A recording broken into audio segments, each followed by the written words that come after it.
He thought the night would end like any other, quiet, ordinary, forgettable. But some nights don't end. They change you. They break you. And then they bury who you used to be. It started with a sound he would never forget. Not loud, not dramatic. Just a single knock on the door. Slow, controlled. Like whoever was outside already knew what was going to happen inside. He opened the door without hesitation. That was his first mistake. 2 men stood there, no words at first, just eyes, cold, empty. The kind of eyes that don't ask questions because they already have answers. Before he could react, one of them stepped forward and said something simple. "You shouldn't have come back." He didn't even understand what it meant. Not yet. But understanding wasn't required. Because the moment those words ended, the world around him exploded into chaos. A shove, a scream, the sound of glass breaking somewhere behind him, then darkness moving fast, too fast to fight, too fast to think. He tried to resist, but it felt like the night itself had turned against him. And then, silence again. When he woke up, the first thing he felt was cold ground beneath him. The second thing was emptiness. Not physical, something deeper, something missing that he couldn't name at first. Then he saw it. His house, or what was left of it. Burned. Broken. Hollow. He stood up slowly, stumbling forward, calling names that never answered back. His voice cracked with every step. Every room he entered told the same story. Someone had been here. Someone had taken everything, and they had made sure nothing would remain. But the worst part wasn't the destruction. It was the absence.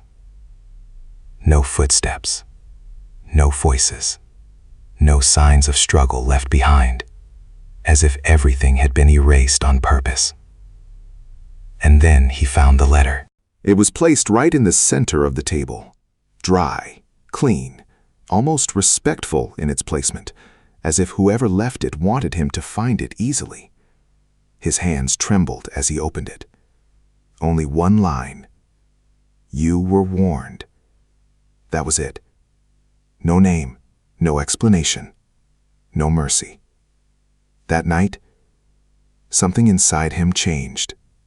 Not loudly, not suddenly, quietly, like a door closing forever. He didn't sleep. Not that night. Not the next.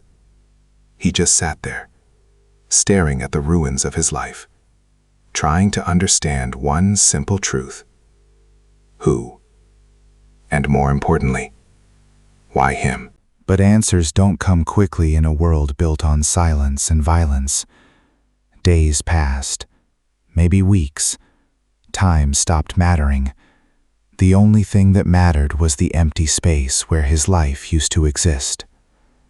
People in nearby towns avoided his eyes.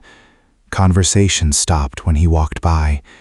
Even strangers knew something had happened, something bad, and worse, something unfinished.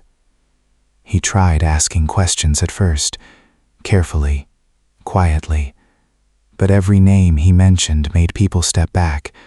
Every rumor led to another dead end. It was as if the entire world had agreed on one thing: forget. But forgetting was no longer something he could do. One evening, sitting outside what was left of his home, an old man appeared. No introduction, no greeting, just silence at first. Then a voice rough with age. "You're still alive." It wasn't a question. He didn't respond immediately. He didn't trust words anymore. But something in the old man's presence felt different. Not safe, but honest. "They should have finished the job," the old man continued. That sentence hit harder than anything before it. His fists tightened. You know what happened.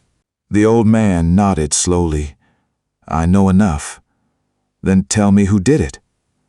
A long pause followed, the kind that stretches time until it feels unbearable. Finally, the old man spoke again. You're asking the wrong question. He frowned. What do you mean? The old man looked toward the burned remains of the house. Not who, why. That word stayed in the air long after the old man left. Why? It became a poison in his mind, a question that didn't leave room for peace. Days turned into restless wandering, nights turned into memories he couldn't escape. And slowly, pieces began to surface. A name he had tried to forget. A deal that never should have been made. A promise broken before it was ever kept. And then it hit him. This wasn't random. This wasn't cruelty without reason. This was punishment. But for what? The answer came in fragments. A land dispute. A signature he refused to give. A refusal that cost someone powerful a fortune. Someone who didn't believe in losing. Someone who didn't forgive. And now he understood the message. You were warned. They had given him a choice once. He just never realized it. Now there was no choice left. Only consequence. That night he packed nothing. There was nothing left to pack. Instead he took something else. Something heavier than any object. Decision. He was no longer the man who had opened the door that night. He was something else now. Something quieter. Something colder. The journey back toward the source of it all wasn't fast. It wasn't heroic. It wasn't filled with dramatic moments of clarity. It was slow, painful, real. Every step felt like pulling something broken forward. Every mile reminded him of what he had lost. But he didn't stop, because stopping meant accepting. And acceptance meant they won. The town appeared like a memory he never wanted to revisit. Same buildings, same dust-covered streets, same people pretending not to notice anything. But something had changed in the air. It felt tense, like the town was holding its breath. He walked through the main street slowly. No rush, no hesitation. People saw him. Some recognized him, some didn't. But all of them felt it. Something was wrong. He didn't speak. Not yet. He was waiting.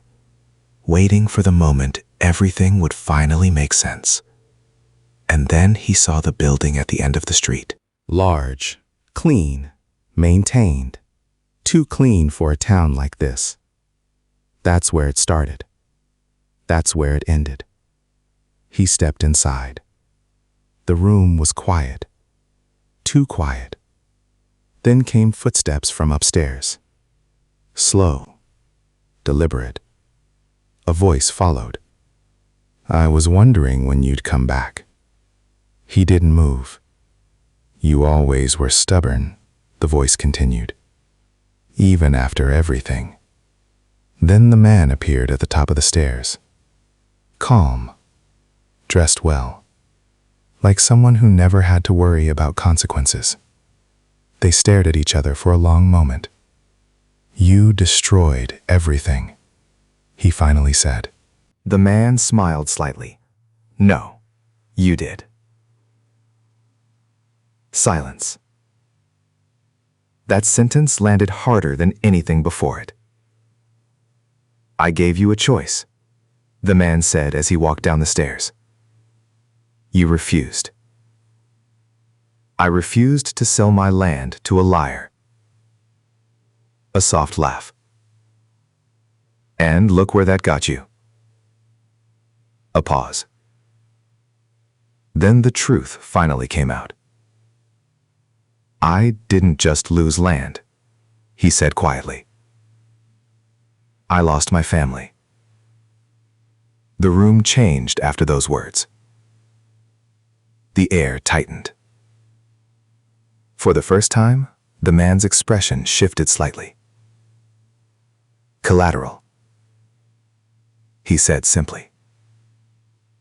That word broke something inside him. Not anger, not sadness, something far worse. Clarity. Everything after that felt slower, sharper, like reality itself had narrowed into a single point. He stepped forward. The man didn't move back. You're too late. But he wasn't listening anymore, because the past had already ended. And what stood in front of him now wasn't a person. It was the reason. What happened next wasn't loud. It wasn't cinematic. It was final. When he walked out of the building later, the town was still the same. But he wasn't.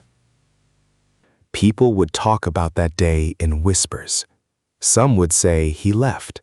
Some would say he vanished. Some would say they never saw him again. But the truth was simpler. He didn't come back for revenge. He came back for closure. And once he found it, there was nothing left to stay for.